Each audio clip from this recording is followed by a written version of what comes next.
right, folks, we're back on the Bossman show. Going to Columbia, South Carolina, talk to our university's new head football coach, Cedric on the Bossman show. Coach Pearl, to talk to you, man. How things over there at Columbia this morning, brother?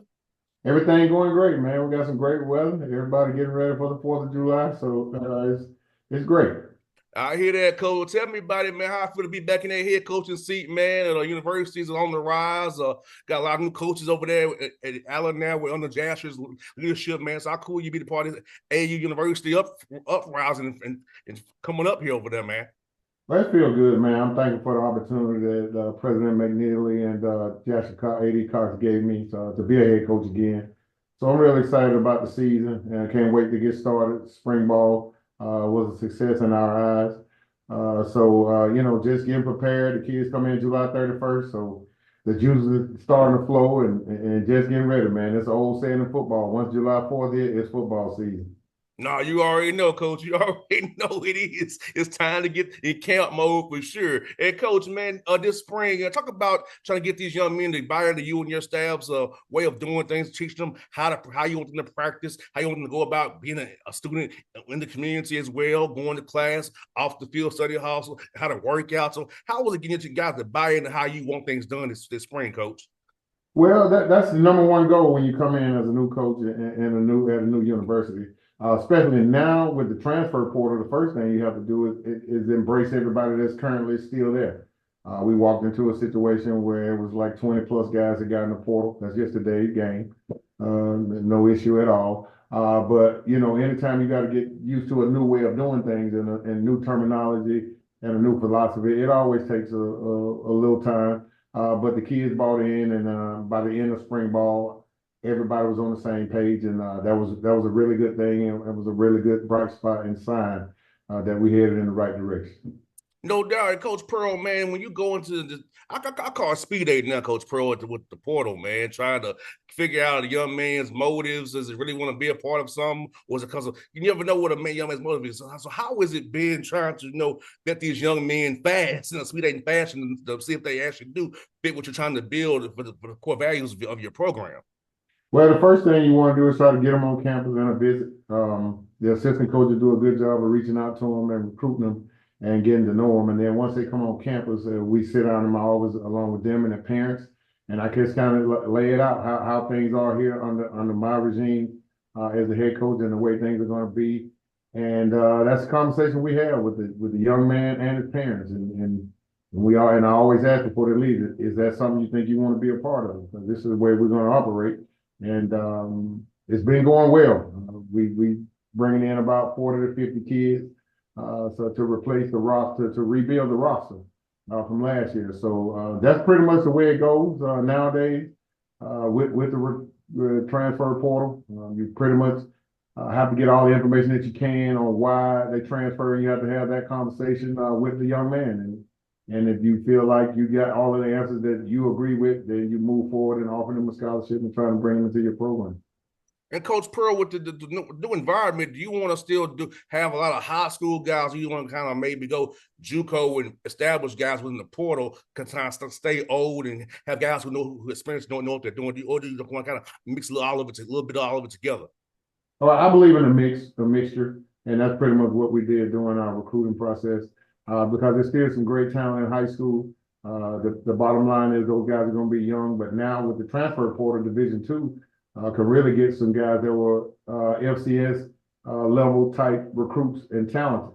So it's really a plus initially to the smaller school Division II program, and that's the reason why we targeted some great high school football players. But at the same time, with everyone else bringing in older guys, we have to do the same thing too to make sure we're on pace with everybody else and trying to build a program the right way. So I believe in a mixture of a high school and transfer portal people. No doubt. And Coach Pearl, for any young men listening to this interview in Atlanta and beyond who think about coming to Allen University, what are you looking for in a young man on and off the field to be a part of your program that they can really fit the vision you have for this thing that you're building here at Allen? Well, we look for kids that are, number one, that are outstanding in the classroom and on the field. The easiest thing to see is a young man's talent on the field. Anybody can see that buys a ticket and goes to his high school game. You can see that the kid is a great athlete. But the other part to it, we're looking for great people, good character, because the coaches are not always around. Your parents are definitely not around once you come to college. So those values that they instilled in you as a young man, you have to bring those with you. We just gonna reinforce those once you get here. But we look for those kind of people, good students, great people, and want to be a part of a team and function as one, and want to win and graduate, because that's what this thing is all about. You know, it's only like 1% of these guys are gonna go to the NFL at that. But the thing that you can control is getting your college degree, and that's what this is all about. To kind of change your life in a trajectory, which way you can go, and give yourself more options. No doubt, Coach Pearl, like I said, I'm an example of it. You know, it wasn't in my cards, but like I still near the game on the media side now. You know, got a degree in business. I'm minor entrepreneurship and psychology, so I'm using my degree right now, and I make my own way because you know if I don't interview people, I don't eat. So I'm doing my whole thing. I understand. So, and that's the reason why, you know, that's the main purpose of going to college. I understand with all the NIL stuff, all that stuff is attractive, and it sounds great, you know, on all the talk shows. And for the guys that are able to get the big deals, you know, my hat's off to them. I wish I could have got $1 million deal when I was in college. However, that's not the truth for everyone that you see on your TV screen playing college athletics. You know, some of the offensive linemen, defensive linemen, those guys are, even though they're making a few $1,000s, you know, how long is that going to last?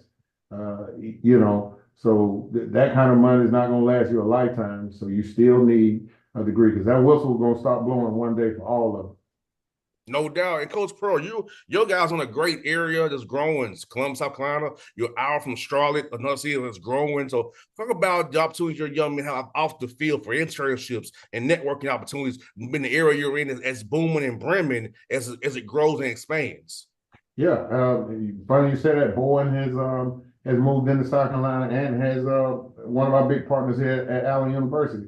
So and then being close to Atlanta, that's the thing about Columbia that I really like. It's centrally located to Atlanta, Charlotte, like you said, Spartanburg, Charleston, Greenville.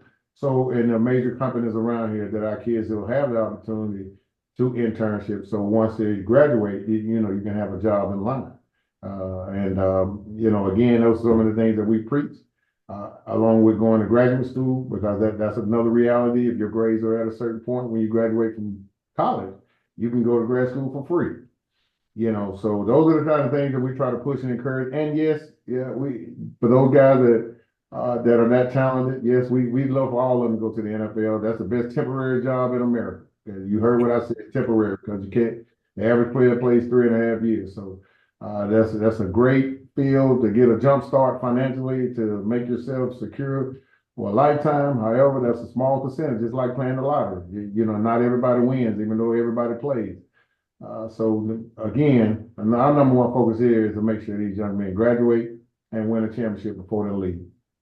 And Coach Pearl, you said something good about being centrally located. You can get in a car 250 miles and find all talent you need in the world to come to university because of where you're at. You can get in that car, spread out. Hey, we got talent to bring in and can help us win. No doubt about it. Between Atlanta and the whole state of South Carolina, and from my understanding, we're not really far from the Florida line. You know, that's enough in itself. You know, you can definitely find talent between Georgia, South Carolina, and Florida. And we're right in the area where we can touch all of those, in North Carolina, where we can touch all those states within 3-4 hours. No doubt, Coach. And Coach, man, for you, man, looking at this opportunity at SIEC, talk about how it's grown and gotten better over the years. The SIEC has gotten better. Talent's gotten better. Coaching's gotten better. So talk about that as a league. As people need to really look at the SIEC for football and see it's some talent down there, some great coaching, and it's some high quality football.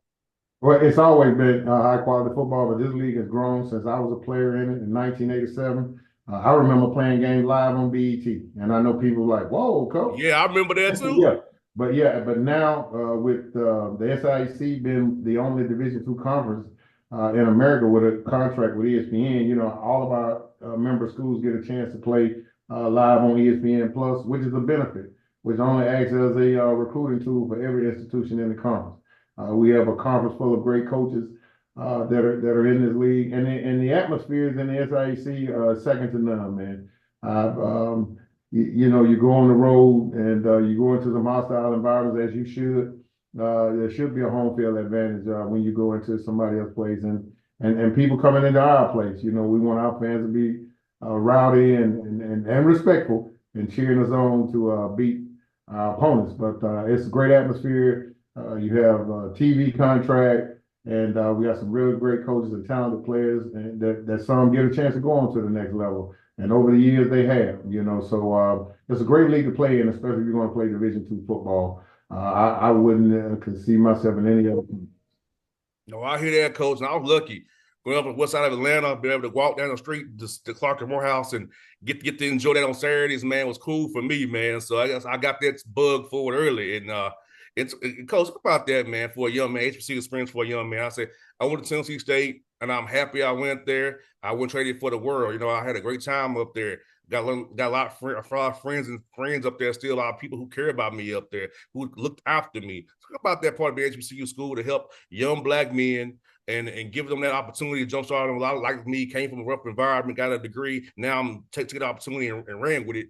And be able to do that for a lot of young Black men come to your program who can just be great assets to our society, going to HBCU school that want to mentor them and point them in the right direction with the great guidance that you all give us. Man, that's a great thing about this coaching profession is the phone calls you get 10, 15 years later. It's funny you asked me that. I was just on the phone with my offensive line coach before this interview that coached me at Tuskegee University. We still have a relationship to this day. My defensive line coach that was at Tuskegee University at that time is my assistant head coach on the staff here.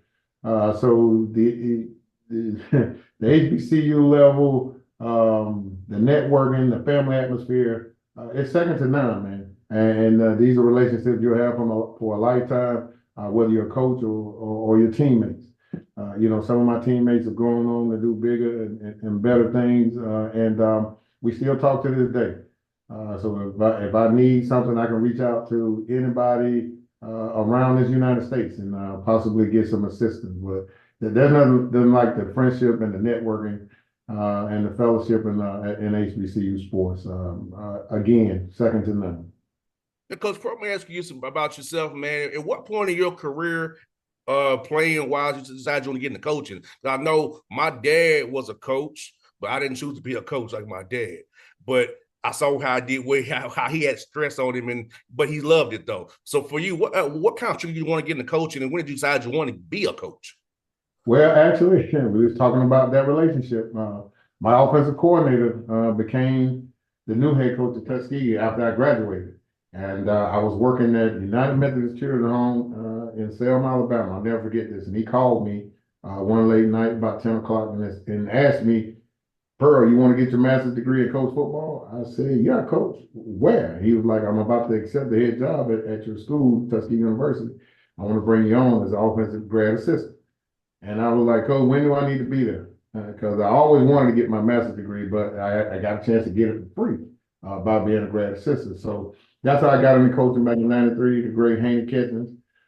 He's no longer with us now, but that was one of my mentors, and he got me in this game. And really, along with some of my other coaches, my head coach that I played for, James A, Big Jim Martin, those guys were big influences in me becoming a football coach. And I can't see myself doing anything else, man. I love working with young people.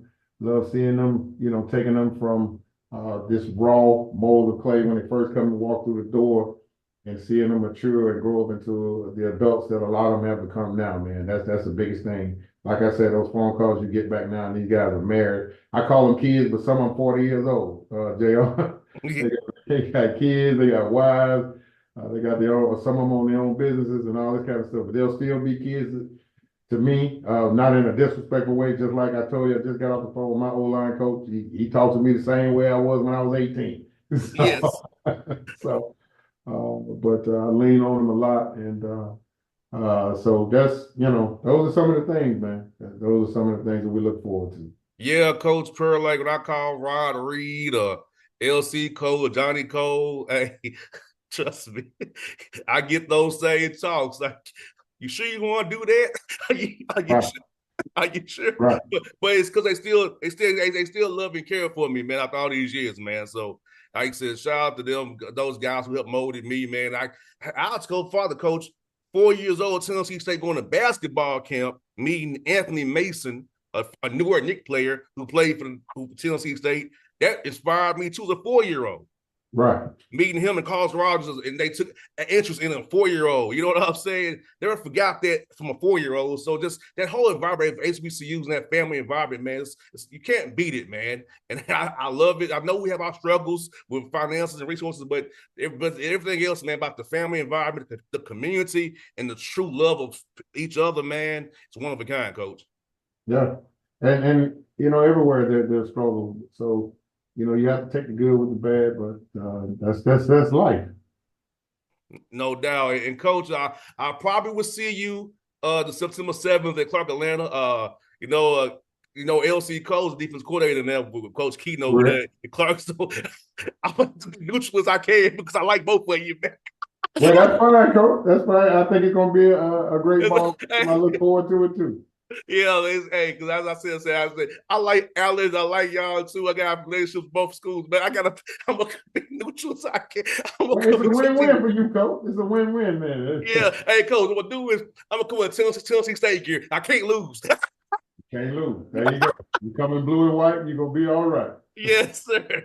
Hey, Coach Pearl, it's been great to have you on the show, man. Look forward to building what you're going for, man, and the way I can help your program. And I'm open to do it. Like I told y'all, man, I got lessons with Jasper and Sean as well. So, guys, your colleagues there. And so, anything I can do to help at this university, if you need me to come out to do a live event or whatever, anything I can do to help you, let me know, Coach Pearl. I definitely will, man. I really appreciate you taking time to highlight our program here at Allen University, man. And we're looking forward to the season too, man. You know, like I always say, we ready. We're ready to go. It's time to swarm, so let's swarm. Yes, sir, folks. It's Allen University's new football coach, Cedric on the Bossman show. So we'll see him in Atlanta on September 7th over at CAU. Let's get out there, support both programs. Coach Pearl, thank you for your time. It was so fun today, brother. Thank you.